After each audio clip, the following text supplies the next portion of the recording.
오늘은 영적인 아들을 낳으라 라는 주제로 말씀을 나눠보도록 하겠습니다. 오늘 본문은 골로새서 4장 7절에서 9절까지 말씀입니다. 두기고가 내 사정을 다 너희에게 알려주리니 그는 사랑받는 형제요 신실한 일꾼이요 주 안에서 함께 종이 된 자니라. 내가 그를 특별히 너희에게 보내는 것은 너희로 우리 사정을 알게 하고 너희 마음을 위로하게 하려 합니다. 신실하고 사랑을 받는 형제 오네시모를 함께 보내노니 그는 너희에게서 온 사람이라. 그들이 여기 일을 다 너희에게 알려주리라. 아멘.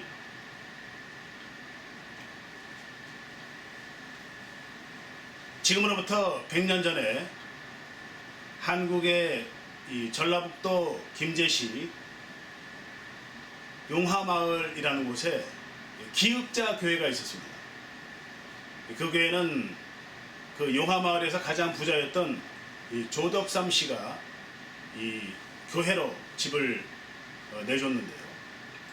이 조덕삼 씨는 이 데이트 선교사님을 초빙해서 담임 목사로 하게 하고 자기 교회를 금산교회로 설립하게 됐습니다. 그런데 이 조덕삼 씨가 자기 집에 있던 마부인 이 머슴을 같이 예배를 드리겠습니다. 이름이 이자익 집사였는데 그 머슴은 아주 어린 나이였어요. 17살의 아주 어린 나이였습니다. 근데 지역이 전라도이기 때문에 전라도 지역에서 교회가 설립이 되고 머슴은 이 경상도 그 김제 출신이에요.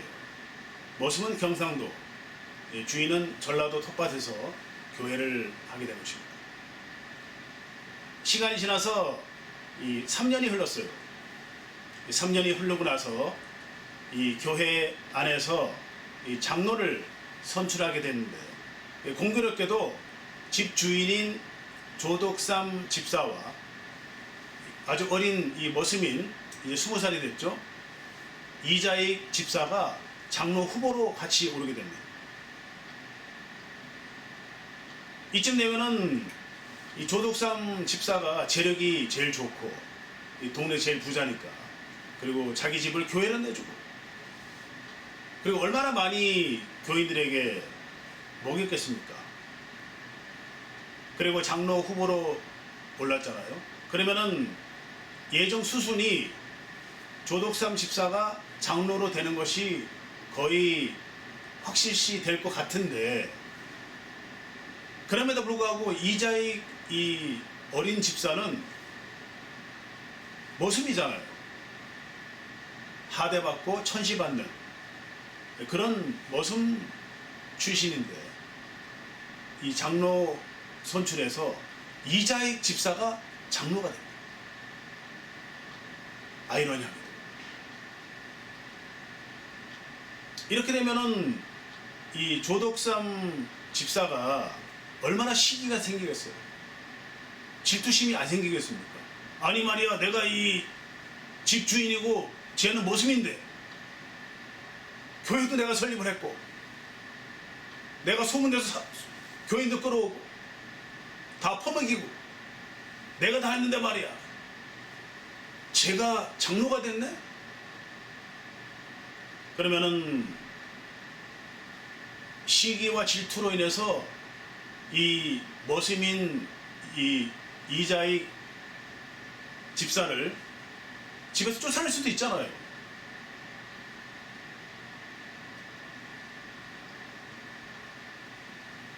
그럼에도 불구하고 이 조덕삼 집사가 이 이자익 장로를 아주 끔찍하게 섬깁니다.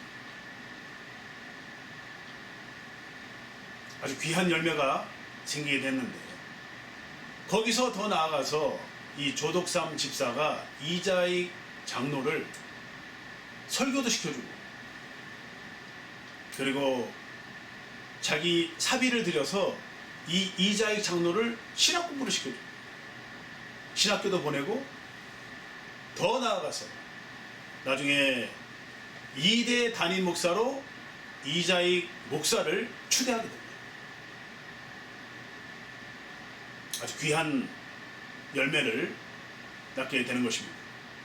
이것이 바로 우리가 예수를 믿음으로 우리가 보게 되는 그리스도의 정신인 것입니다. 사람을 외모로 판단하지 않고 직분이나 재력이나 학력이나 그런 걸 보지 않고 오로지 그 안에 영성만 보는 그런 것으로 말미암아 우리가 귀하게 여기고 오늘 본문 내용처럼 형제 자매요 신실한 일꾼으로 떠받들여야 되는 것입니다.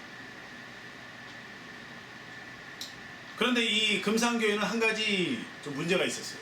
뭐냐면은 이 조덕삼 집사께서 교회를 기역자 모형을 지은 거예요. 아주 특이하게도 이 그림에서 보듯이. 그래서 목사가 중간에 서고 오른쪽에는 남자 성도, 왼쪽에는 여자 성도가 앉게 된 것입니다. 당시에는 유교 사상이 팽배했던 그런 시기였기 때문에 아마도 남녀가 너무 유별했기 때문에 그렇게 집을 지은 것 같은데 교회를. 네, 그렇지만 이것은 영적으로는 사실 옳지 못한 그런 행위겠죠. 우리는 주 안에서 모두가 평등하고 차별이 있으면 안 되는 것입니다. 그래서 이 금산교회가 지금은 인간 문화재로 등재가 돼서 136호로 등재되어 있다고 알려졌습니다. 지금 이 방금 예화를 보면은 이 주종 관계가 바뀌었죠. 원래는 세상적으로는 조덕삼 집사가 주인이었고 이 이자익 목사가 머슴이었는데 불구하고 영적으로는 바뀐 거예요. 요즘 교회에서 안수 집사나 장로 후보에서 떨어지면은 실족해서 교회를 나가는 경우도 많이, 또한 시기 질투와 그런 일들이 흔히 우리가 볼 수 있는 현상인데, 이 조덕삼 집사와 이자익 목사의 관계는 정말 우리가 본받아야 되고 우리가 계속해서 영적으로 열매를 맺고 그리고 귀한 그런 자료로 남겨야 될 그런 영적인 유산인 것입니다. 여기서 잠깐 우리가 외모로 사람을 판단하지 말고 속사람을 보라. 영적인 것을 우리가 한번 보는 의미에서 한번 살펴보면 예수님의 외모를 한번 볼까요? 예수님의 외모는 지금 뭐 이자익 조덕삼 아니라 어떤 사람보다 볼품이 없었습니다. 이걸 우리가 잘 기억해야 될 이유가 있어요. 이사야 53장 2절에 보면은 예수님의 외모는 여린 순 같고 마른 땅에 나는 뿌리 같아서 본 모양도 없고 풍채도 없고 아름다움이 없도다.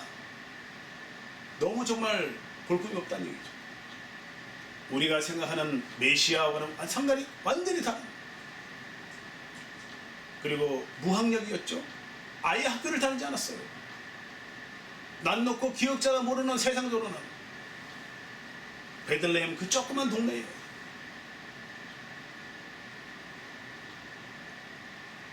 그리고 자라신 곳도 빈민촌에서 태어난 곳은 말똥 냄새나는 마구간,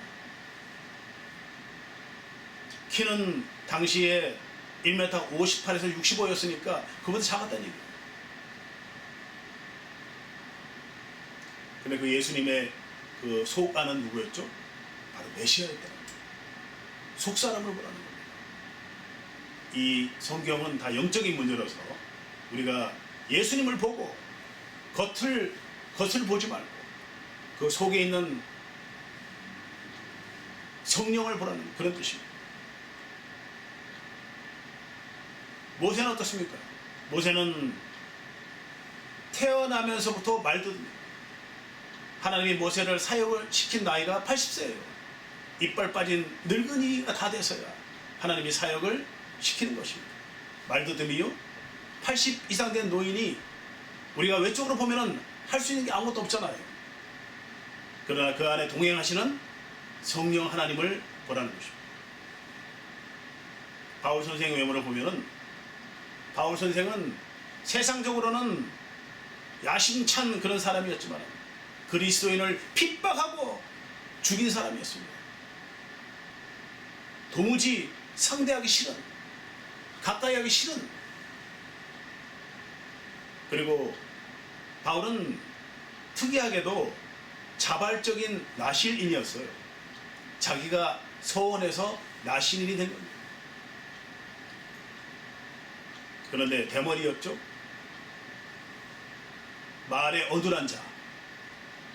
말에 어눌한 자라는 말은 이렇게 발음하는 거예요. 말이 어눌하기 때문에 잘 못 알아듣거든요. 잠깐 표현을 하자면은, 하나님이 이처럼 세상을 사랑하사 독생자를 주셨으니 이는 저를 믿는 자보다 멸망하지 않고 영생을 주려 하심이니라. 말이 똑바르지 못한 거예요. 말에 어눌한 사람은 이 전화 교환을 못한다는 말이 있습니다. 베드로는 어떤가요? 가장 유능한 수석 사도인 베드로는 성격이 아주 급했죠. 예수님을 저주까지 했습니다. 항상 실수가 잦았다. 그럼에도 불구하고 우리가 이 겉으로 드러난 걸 보지 말라는 게 성경적인 메시지예요. 외적인 걸로 판단하지 말고, 재력, 학력, 세상에서 뭘 했냐, 세상적인 걸 보지 말고 그 속에 역사하시는 하나님의 영이 과연 신실한가, 우리 형제 자매인가, 그것을 보는 것이 무엇보다 중요한 것입니다. 저 같은 경우도 사실은 이 대외적으로 내놓을 게 아무것도 없습니다. 키로 보나 얼굴로 보나 학력으로 보나 내놓을 게 없어요. 재력으로 보나. 딱히 하나 있다면은 제가 아멘 소리를 아주 잘합니다. 그래서 보통 이 아멘 잘하는 분들이 큰 소리로 아멘! 아멘! 이렇게 하는데, 저는 이 복화술로 아멘을 하기 때문에 굉장히 좀 특이한 아멘 소리로 조금 알려져 있는데, 잠깐 흉내를 내보자면 이렇게 합니다. 은! 은! 은! 이런 식으로 아멘을 제가 해요. 그래서 이 많은 분들이 좀 특이하다, 굉장히 아멘 소리가 독특하다, 그래서 저를 알아보는 분들이 좀 있습니다. 오늘 본문의 내용을 잠깐 살펴보면, 이 본문엔 두기고라는 사람이 나오고요, 오네시모라는 두 사람이 나와요. 이 두기고라는 뜻은 뭐냐면 유쾌하다, 이런 뜻입니다. 이 바울 선생이 이 두기고를, 두기고는 소아시아를 대표한 사람이었거든요. 사역을 했지만 아시아를 대표할 때는 두기고를 내보낸 거예요. 그래서 이 두기고라는 사람이 사도 바울 말년에 에베소와 골로새에 이 사도 바울의 편지를 전해주는 엄청난 귀한 사역을 하는 장본인이 된 것입니다. 이 두기고를 이 바울 선생이 이렇게 표현합니다. 내 사정을 잘 알려주는 사람, 주 안에서 신실한 사람, 한 형제, 이렇게 표현합니다.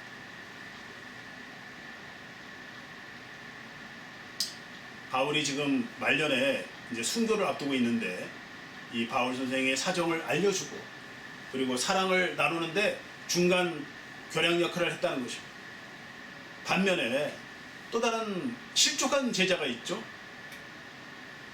사도 바울의 넘버 3, 넘버 4로 알려졌던 이 데마. 이 데마는 너무나 불행하게도 바울 선생이 어려움에 처해 있고 죽을 때가 가까우니까 바울 선생을 떠나서 데살로니가로 갔다는 말이 있습니다. 이게 데마의 고향이거든요. 성경에서 육의 고향으로 갔다는 얘기는 완전히 실족했다는 얘기예요. 영적으로 실족했다는 것을 표현하는 것입니다. 삼손이 소래 골짜기로 가서 들리라를 만났잖아요. 그 소래 골짜기는 삼손의 육의 고향인데 영적으로 떨어지고 있는 것을 표현하는 것입니다. 이 본문에 보면은 이 오네시모는 이 오네시모라는 뜻은 유익하다, 이런 뜻입니다. 본문에 보면은 이 오네시모가 너희에게서 온 자, 이렇게 얘기하거든요. 오네시모는 이 골로새에서 온 노예였어요. 물건을 훔치고 나온 거예요, 노예. 그런데 이 오네시모가 어떻게 바울 선생이 평가하냐면은 신실하고 사랑을 받는 자, 이렇게 표현하고 있습니다. 우리가 빌레몬을 잠깐 얘기를 하자면은, 이 빌레몬은 역시 앞서 말했던 예화처럼 이 조독삼씨처럼 이 자기 집을 교회로 내준 사람입니다. 자기 집을 교회로 내준 분이 또 있었죠. 에베소 지역에 개척할 때 루디아. 이 빌레몬은 아주 재력이 있고 또 자기 집을 교회로 내주어서 바울 선생의 사역을 도왔던 신실한 형제요, 신실한 자매, 형제였던 것입니다. 빌레몬서 1장 10절 11절을 보면은 갇힌 중에서 낳은 아들, 갇힌 중에서 낳은 아들이라 그러죠. 오네시모를 위해 내게 간구하노라. 그전에는 내게 무익하였으나, 무슨 얘기죠? 이 빌레몬 집에서 있던 노예인 이 오네시모가 물건을 훔쳐 로마로 달아났어요. 그 달아난 오네시모가 이 도둑이었기 때문에 무익하다, 이렇게 말합니다. 이제는 나와 내게 유익하니. 무슨 말이죠? 이제는 이 감옥에서 바울을 만나서 오네시모가 회심을 한 거예요. 그리고 신실한 그리스도의 종이 된 것입니다. 그러므로 바울은 이 오네시모를 이제는 너와 내게 유익한 사람이다, 이렇게 표현한 것입니다. 그리고 이 빌레몬서 17절에 보면은 그를 영접하기를 내게 하듯 하고 그가 불의하였거나 그리고 빚진 게 있으면 내 앞으로 계산하라, 이렇게 말합니다. 바울 선생이 감옥에 갇혀서 죽을 때가 됐는데 무슨 계산을 해요? 그렇지만은 이 오네시모를 극진히 대접하라는 그런 뜻이죠. 여기서 보면은 이제 이 오네시모를 감옥에서 낳은 아들, 이 10절에 보면은 갇힌 중에서 낳은 아들, 이렇게 표현합니다. 이 말이 아주 중요한데, 이 말은 무슨 말이냐면 영적인 아들을 낳았다는 그런 뜻입니다. 이 성경에 보면 영적인 아들에 대한 얘기가 많이 나오거든요. 잠깐 살펴보면 시편 2편 7절에 보면 하나님이 이렇게 말씀하십니다. 내가 여호와의 명령을 전하노라. 여호와께서 내게 이르시되 너는 내 아들이라. 오늘날 내가 너를 낳았도다. 내가 너를 낳았도다. 베드로전서 5장 13절에 보면은 택하심을 받은 바벨론에 있는 교회가 너에게 이르노니 내 아들 마가도 그러하니라. 여기서 이제 베드로는 마가가 아들이 아니에요. 그런데 나중에 만나서 영적인 아들이 됐다는 얘기입니다. 그리고 마태복음 28장 우리가 19절 20절을 보면 정말 중요한 말씀이 나옵니다. 영적인 아들을 어떻게 낳느냐, 영적인 아들을 낳는 방법에 대해서 성경에서 나와 있는 것입니다. 그러므로 너희는 가서 모든 민족으로 제자를 삼아 아버지와 아들과 성령의 이름으로 세례를 베풀고 내가 너희에게 분부한 모든 것을 가르쳐 지키게 하라. 아멘. 이것이 바로 예수님이 분부한 모든 것을 가르쳐 지키게 하라. 영적인 아들을 낳으라는 얘기입니다. 그 뒤에 더 중요한 말이 나오죠. 내가 이 세상 끝날까지 너와 함께 있으리라. 뭐죠? 예수를 온전히 믿음으로 우리가 하나님이 보내주신 보혜사 성령으로 말미암아 그 성령이 우리와 이 세상 끝날까지 계속해서 같이 계신다는 이 얘기입니다.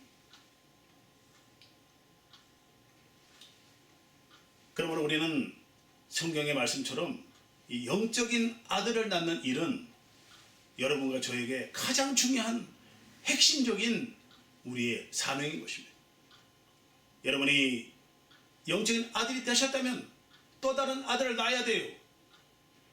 그것이 바로 예수님이 십자가에 달리신 목적이고 성령이 우리에게 오신 목적이 되는 것입니다. 우리 성령과 동역하로 말미암아 우리가 우리 주변에 있는 모든 분들과 함께 예수님의 이 말씀을 전하고 그들이 지키게 함으로 말미암아 영적인 아들을 낳는 여러분과 제가 되기를 진심으로 축원합니다. 또 한 가지 마태복음 1장을 보면은 사람을 낳는 얘기 계속 나와요.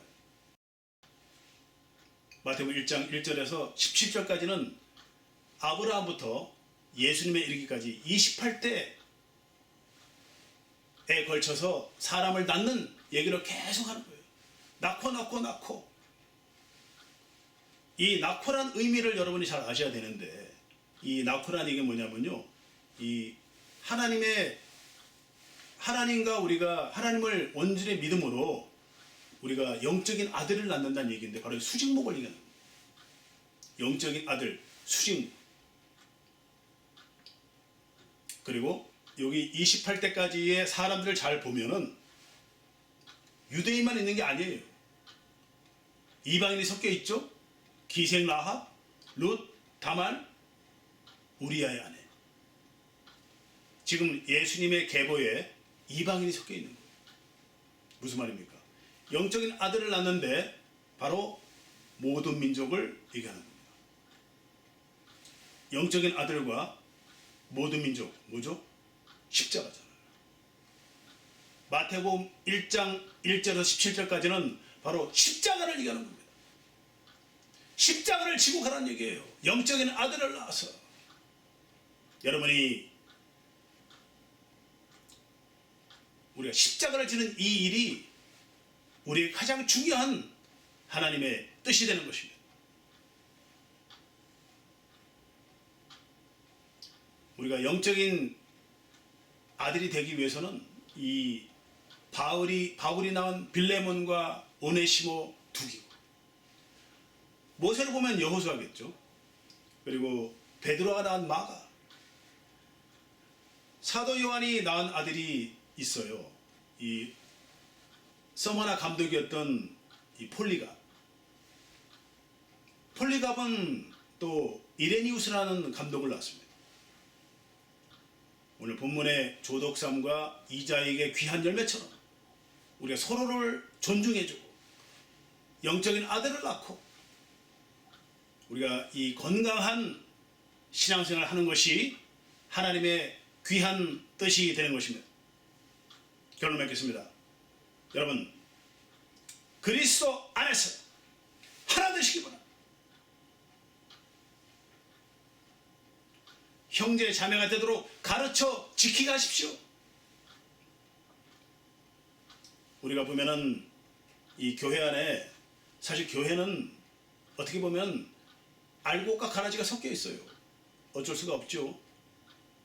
영적으로 충만한 사람이 있는가 하면은 초신자도 있고 많이 익은 사람이 있죠.